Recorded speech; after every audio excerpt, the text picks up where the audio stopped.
ఫిబ్రవరి 28న లలితా మాతాజీ గారి ఆధ్వర్యంలో మీ చేతులతో శ్రీచక్రార్చన దత్త కళ్యాణం చేసుకునే అద్భుత అవకాశం సంప్రదించండి.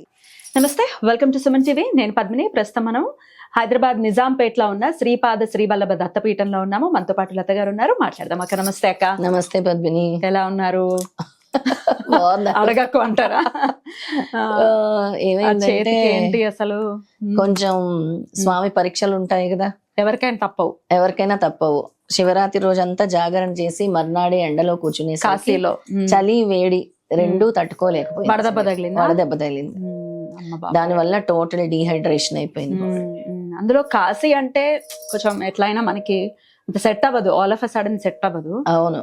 ఇప్పుడు ఎలా ఉన్నారు? కోలుకుంటున్నాను. తొందరగా కోలుకోండి. ఇప్పుడు సమయం ఇస్తున్నందుకు ముందుగా కృతజ్ఞతలు. ఎందుకంటే ఖచ్చితంగా ఇప్పుడు మాట్లాడాలి ఇమీడియట్ గా, ఎందుకంటే అందరూ ఆతృతగా ఎదురు చూస్తున్నారు.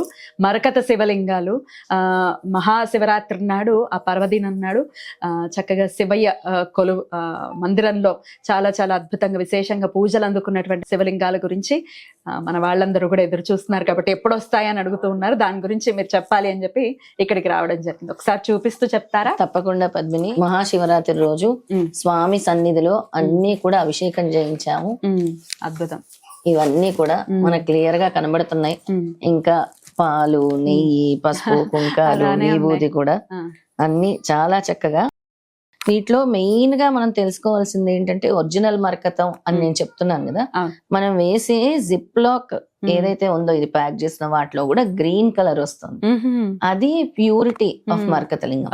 బయట చాలా నకిలీవి దొరుకుతున్నాయి. ఇది మనం ప్రత్యేకంగా చేయించి అసలైన మరకతలింగాన్ని మనం అందజేస్తున్నాం. మహాశివరాత్రి రోజు ప్రతి ఒక్కరు కూడా బాగుండాలి, ఈ లింగం వాళ్ళ ఇంటికి వెళ్తుంది అని అంటే స్వామి కృపా కటాక్షాలు ఉండాలి, అలాగే వాళ్ళ ఇంట్లో ఉండే నెగిటివ్ ఎనర్జీస్ తొలగాలి, వాళ్ళు అనుకున్న సంకల్పాలు నెరవేరాలని మనస్ఫూర్తిగా కోరుకొని మహాశివరాత్రి రోజు ప్రధాన ఆలయంలో చేశాను. మళ్ళీ అక్కడ ఫోన్ ఎలా లేదు కాబట్టి మర్నాడు ఉదయాన్నే గంగా ఘాట్ లో ఈ అభిషేకం మళ్ళీ నేను నా చేతుల మీదుగా చేశాను అన్నమాట. నిర్వహించారు. అద్భుతం, మహా అద్భుతం. ఐశ్వర్యం ఈశ్వరాధీనం అని అంటారు. సో మీరు అన్నట్టుగా శివలింగం ఉన్న ఇల్లు ఇవాళ రేపు ఏవో ప్రలాపాలను వింటున్నాం కాబట్టి వింటూ ఉన్నాము. అసలు ఇది లేని ప్రదేశమే శ్మశానం. ఇది లేని ప్రదేశం అసలు ప్రపంచంలో ఎక్కడ ఉండదు. ఏ ఇంట్లో అయితే దీపం ఉండదో, ఏ ఇంట్లో అయితే శివయ్య ఉండరో ఆ ఇల్లు చీకటితో సమానం. అది తెలుసుకొని అజ్ఞానులు ఏదో ఒక పిచ్చి పిచ్చి ప్రలాపాలను పేలుతూ ఉంటారు. ఇంకా ఇలాంటి మాటలు మాట్లాడుతూ విష్ణువుకి ఎలా దగ్గర అవుతారు అని అంటే ఆయనకే తెలియాలి. ఆయనకే, మనకేం తెలుసు పెరుమాళ్ళకే. సృష్టి స్థితి లయకారకుడు లేకుండా ఎక్కడుంది అసలు? అంధకారమే కదా అసలు అంతా. అలాంటి కాశీ విశ్వనాథుడు ప్రళయం వచ్చినప్పుడు తన త్రిశూలం మీద ఎత్తిన ఏకైక ప్రదేశం ఏది అంటే కాశీ. అంత గొప్ప క్షేత్రం. ఎక్కడెక్కడి నుంచో మోక్షం కోసం అందరూ కూడా చనిపోయినా కూడా నా శరీరాన్ని అక్కడే దానపరచండి అని ఎక్కడెక్కడి నుంచో వస్తూనే ఉంటాయి. అవును అవును అవును. ఇక కలియుగాంతంలో కూడా నిలిచిపోయేటటువంటి ప్రదేశం కాశీ. అది కూడా మనకు తెలిసినటువంటి విషయమే. అయితే ఏమేం జరిగింది ఆ రోజు శివరాత్రి నాడు, ఏం చేశారు ఒకసారి అవన్నీ చెప్పరా? తప్పకుండా పద్మిని. ముందు రోజు వెళ్ళగానే సప్తరిషి హారతి జరిగింది. మళ్ళీ అక్కడ మహారాజు గారు మనకి సప్తరిషి హారతి, స్పర్శ దర్శనం అవకాశం వచ్చింది. ఎన్ని లక్షల మంది వచ్చి మాకు స్పర్శ దర్శనం జరగలేదు శివరాత్రి రోజు అన్నారు. అలాంటిది అన్ని లక్షల మందిలో మనకు స్పర్శ దర్శనం ఇచ్చారు స్వామి ముందే. అసలు ఇంత దూరం వచ్చా మాకు స్పర్శ దర్శనం జరగలేదు అని చెప్పిన వాళ్ళు ఎంతో మంది ఉన్నారు. అంటే ఆయనకి మనము ఎప్పుడైతే సరెండర్ అవుతామో, దగ్గరగా ఉంటామో స్వామి పిలుచుకుంటారు. అలాగే నేను చెప్పాను కదా ఇంతకు ముందు, ప్రధాన అర్చకులు ఎవరైతే ఉన్నారో ఆయన మళ్ళీ కూడా అడగటం జరిగింది, మీరు ఇమీడియట్ గా ఈ trust Gauri Shankar Anand bun Kashi trust అని పెట్టండి, మీ తరపు నుంచి మాకు సప్తరిషి హారతి రావాలి అంటే మాట ఇచ్చి వచ్చాను. ఈసారి ఆయనకు కాదు శివయ్యకి ఇచ్చి వచ్చాను. వెంటనే నేను ఆ గ్రూప్ స్టార్ట్ చేయాలి. ఎవరొంతుగా వాళ్ళు 1000 రూపాయలు ఇచ్చినా, 2000 ఇచ్చినా, 3000 ఇచ్చినా ప్రతి నెల మన తరపు నుంచి ఒక సప్తరిషి హారతి జరుగుతుంది. ఎందుకంటే ఒక్క సప్తరిషి హారతికి దాదాపు 1,20,000 ఖర్చు అవుతుంది. అలా మనం ఒక 30 మంది అందరం కలిసి మరి గోత్రనామాలతో ఏమైనా జరుగుతాయా? మన గోత్రనామాలు అందరూ కూడా ఎవరైతే డొనేట్ చేశారో అందరు గోత్రనామాలతో పూజ జరుగుతుంది. ఆయన చెప్పారు, నీకు పౌర్ణమి రోజు కావాలా, త్రయోదశి రోజు కావాలా, నిర్ణయించుకో, ఒక రోజు ఏకాదశి రోజు కావాలి, ఏకాదశి కూడా. అలా నెలకొకసారి మీ పేరు మీద మీ ట్రస్ట్ తరపు నుంచి జరుగుతుంది. అది మీరు నాకు ప్రామిస్ చేశారు, మీరు ఎందుకు చేయలేదంటే లేదు, నేను ఈసారి మీకు కాదు శివయ్య మీద చెప్తున్నాను, నేను ఖచ్చితంగా ఫామ్ చేస్తాను. పేరు కూడా ఆయనే చెప్పారు, గౌరీ శంకర్ ఆనందబన్ కాశీ ట్రస్ట్ అని. అది మనం స్టార్ట్ చేయబోతున్నాము. ప్రతి నెల మన తరపు నుంచి ఇప్పుడు ఎంత వస్తే అంత 1116 నుంచి కలెక్ట్ చేసి మనం పంపిస్తాం. ఒక రోజు అందరి గోత్రనామాలతో, ఇచ్చిన వాళ్ళందరి గోత్రనామాలతో కూడా శివయ్యకి జరుగుతుంది హారతి. సప్తరిషి అనే హారతి అనేది చాలా గొప్పది పద్మిని. మొదట ఈశ్వరుణ్ణి సప్తరిషులు ఏ విధంగా అర్చించారో అలాంటి గొప్ప హారతి అవకాశం మనకి స్వామిస్తున్నారు. 100కో 1,00,000కో ఒకరికి కూడా ఇవ్వరు, మనకి ఇచ్చి కొంతమందిని ఎంచుకుంటున్నారంటే జన్మ జన్మల అదృష్టం. అయినా అన్ని చివరికి మనము కాటి దగ్గర మన కోసం చెయ్యి చెదురు చూసేది ఎవరు? ఆయన ఒక్కడే, అంతే. ఎవ్వరు మన ఎంటరారు. ఎంత ఇదంతా కూడా మిదిలో మనం బ్రతుకుతున్నాం, మాయలో మనం బ్రతుకుతున్నాం. లాస్ట్ కి ఆయన ఒక్కడే మన కోసం ఎదురు చూస్తూ మనకు తోడుగా తీసుకెళ్తాడు. అలాంటి గొప్ప కాశీ క్షేత్రంలో మనకి అవకాశం వచ్చిందంటే సద్వినియోగపరచుకోవాలి ఖచ్చితంగా. అసలు ఇది ఒక అద్భుతం అని నేను అనుకుంటాను. దాన్ని సద్వినియోగం చేసుకోవాలి ఖచ్చితంగా. ఆయన 1-2 సంవత్సరాల నుంచి చెప్తున్నారు, ఈసారి మాత్రం నేను ఖచ్చితంగా గ్రూప్ ఫామ్ చేస్తున్నాను.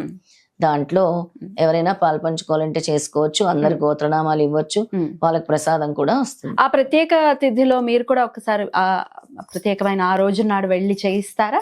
చేయిస్తాను. అంటే ప్రతి నెల వెళ్ళలేను కానీ, ప్రతి నెల కాదు, ఒక రోజు ప్రతి నెల మన పేరు మీద చేస్తారు. సంవత్సరంలో 1-2 సార్లు మాత్రం ఖచ్చితంగా వెళ్తాం, ప్రత్యేకమైన తిథుల్లో మనం వెళ్తాం. ఓకే, ఇక శివయ్య గురించి, మరకత లింగాల గురించి చెప్పండి, ఎప్పుడు వస్తాయి అనేదే ప్రశ్న. ఇప్పుడు వచ్చేసాయి, ఇంకా వెంటనే కూడా అందరికి మనము డిస్పాచ్ చేసేస్తాం. పూజలు అందుకున్నాడు శివయ్య, మరకత లింగాలు, అసలు అష్టైశ్వర్యాలు ఆయన్ని చూస్తేనే అర్థమవుతుంది. అలాగే బుధగ్రహము, అలాగే వాక్ స్థితి, ఉద్యోగాలు, సంకల్ప సిద్ధి, నెగిటివ్ ఎనర్జీస్ తొలగిస్తుంది. ఏం లేదు, శివయ్యని పెట్టుకుని రోజుకి ఏం చేయాలి మరి? ఇంటికి వచ్చిన తర్వాత ఏం చేయాలి? నార్త్ ఈస్ట్ కార్నర్ లో పెట్టుకొని, ఈశాన్యంలో పెట్టుకొని, చక్కగా ప్లేట్ లో శివయ్యని పెట్టుకొని, ఆయన ఏమీ అడగలేదు, 3 సార్లు ఓం నమః శివాయ అంటూ అభిషేకం చేయండి. ప్రతి సోమవారం కూడా పంచామృత అభిషేకం చేయండి. లేదా మీకు సోమవారం కూడా కుదరట్లేదు అని అంటే ముఖ్యమైన తిథులు అంటే ఏకాదశి గాని, శని త్రయోదశి గాని, అలాంటప్పుడు మాస శివరాత్రి వస్తూనే ఉంటుంది. మాస శివరాత్రి రోజు చేసుకోవచ్చు. ప్రతి బహుళపక్ష చతుర్దశి నాడు చక్కగా. ఎందుకు పద్మిని, ఇలా చేయటం మొదలు పెట్టిన తర్వాత 41 రోజుల్లో వాళ్ళ చేంజ్ చూడు జీవితంలోనా. 41 days లో ఎవరైతే ఈ శివాభిషేకం చేస్తారో, శివుడిని ఆరాధించడం మొదలు పెడతారో, వాళ్ళకి దినదినాభివృద్ధి జరుగుతుంది. మనం మాటల్లో చెప్పలేము. అయితే ఇప్పుడు చూసామండి, ఆలస్యంగా చూసాం, ఇంకా ఉన్నాయా మరకత శివలింగాలు మేము తీసుకోవాలనుకుంటున్నాం అని ఎవరైనా అంటే దానికి మీ సమాధానం? అందరికి ఇవ్వగా చివరిగా 10-15 ఉంటాయి పద్మిని. చూద్దాం ఎవరా అదృష్టవంతులో ఆ చివరి 10-15కి వాళ్ళకి మనం అందజేస్తాం. అది కూడా మనకి ఒక 23వ తారీఖు లోపల తొందరగా రిజిస్టర్ చేసుకుంటేనే ఇవ్వగలం. లేదా వేరే వాళ్ళు వచ్చి తీసుకుంటే మనం ఏమి చేయాలి? ఇవన్నీ కూడా శివలింగాలు, ఇవన్నీ శివలింగాలే. అక్కడి నుంచి మళ్ళీ ప్యాక్ చేసుకుని కాశీ నుంచి మళ్ళీ ఇక్కడికి తీసుకురావటం. ఇలాగే పసుపు కుంకాలు విభూతితోనే ప్యాక్ చేసి, ఇవన్నీ కూడా అలాగే ఉంటాయి. వాటి మీద తేనె, నెయ్యి, పాలు కూడా ఇంకా ఉన్నాయి. అలాగే ఉన్నాయి, అలాగే ఉన్నాయి. చూడండి స్వామి ఎంత ముద్దుగా ఉన్నారు. అలాగే అద్భుతం, అద్భుతం. చాలా చాలా సంతోషం. మీకు ఒంట్లో బాగోకపోయినా లేదురా నేను ఇస్తాను, నేను చెప్తాను అని చెప్పటం స్వామి మీద మీకున్న ప్రేమను చూపిస్తోంది. చాలా చాలా కృతజ్ఞతలు. ఎవరైతే స్వామి ఉండాలి మా ఇంట్లో, అందున మరకత శివలింగం రూపంలో ఉండాలి అనుకునే వారి జన్మ ధన్యం అని ఖచ్చితంగా చెప్పుకోవచ్చు. మరి వచ్చేస్తాయి, మరి కొద్ది రోజుల్లోనే వచ్చేస్తాయి. Thank you so very much అక్క. మీరు త్వరగా కోలుకోండి. మళ్ళీ గిరినారు ఉంది ఎల్లుండే. అవును, ఎల్లుండే గిరినారు యాత్ర. ఇప్పుడు వాస్తవానికి డాక్టర్ పంపించనన్నారు, నేను పర్మిషన్ తీసుకొని 1 day మీరెవరి మాట వింటారు? ఆయన పిచ్చి అన్న. 1 day మీరు మా అబ్జర్వేషన్ లో ఉండాలంటే లేదు నేను మళ్ళీ వస్తానని చెప్పి స్వామి శక్తి ఇస్తారని చెప్పి వచ్చాను. అలాగే ఇచ్చారు, అందుకే చేయగలుగుతున్నాను. అయినా డల్నెస్ తెలుస్తుంది కదా. ఏమీ లేదు, డల్గా ఏం లేదు, మీరు బాగున్నారు. అంతేనా? బాగుంటారు అంతే. నీ ఎనర్జీ కూడా ఉంటుంది. నేను వస్తున్నానుగా గిరినారు, అవును ఖచ్చితంగా అక్కడ ఇంకా గిరినార్ గురించి అందరికి తెలియజేద్దాం మరిన్ని విశేషాలు. తప్పకుండా ఎలా ఉంటుంది ఆ క్షేత్రం, ఎలా ఉంటుంది, చాలా మందికి చాలా సందేహాలు ఉన్నాయి. అవును అమ్మో అన్ని వేల మెట్లు ఎక్కగలమా, లేకపోతే అసలు నడిచి వెళ్ళటమా, రోప్ వేనా, ఇట్లా చాలా సందేహాలు ఉంటాయి. అసలు స్వామి ఎలా అసలు ఉంటారు? మహాభారతంలో ఉండే రేవత్ పర్వతం అంటారు దాన్ని.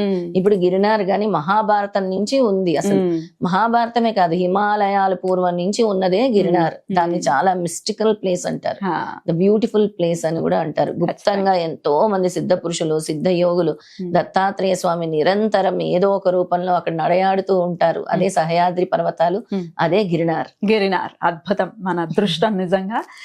నా అదృష్టం మీతో సాన్నిహిత్యం అనేది నా అదృష్టం. సో మరి మీరు కూడా గిరినార్ యాత్రకు అయ్యో ఇప్పుడు రాలేకపోతున్నాం, లేకపోతే కొన్ని డౌట్స్ రీత్యా మేము ధైర్యం చేసి రాగలమా, రాలేమా, ఇవన్నీ రకరకాల డౌట్స్ ఉన్నాయి. ఏం కాదు, మేము వెళ్ళి చూపిస్తాము, అప్పుడు మీకు నమ్మకం వస్తుంది. ఓకే మనం వెళ్ళొచ్చు అనే నమ్మకం వస్తుంది కదా. అది చూసిన తర్వాత మళ్ళీ ఇంకొకసారి గిరినార్ యాత్ర అనేది ఉంటుంది. అది ఎప్పుడు ఉంటుంది ఏంటి అనేది నెక్స్ట్ వీడియోస్ లో చెప్తాం. Thank you so very much అక్క. Get well soon. నమస్తే. గురుదత్త. జయ గురుదత్త.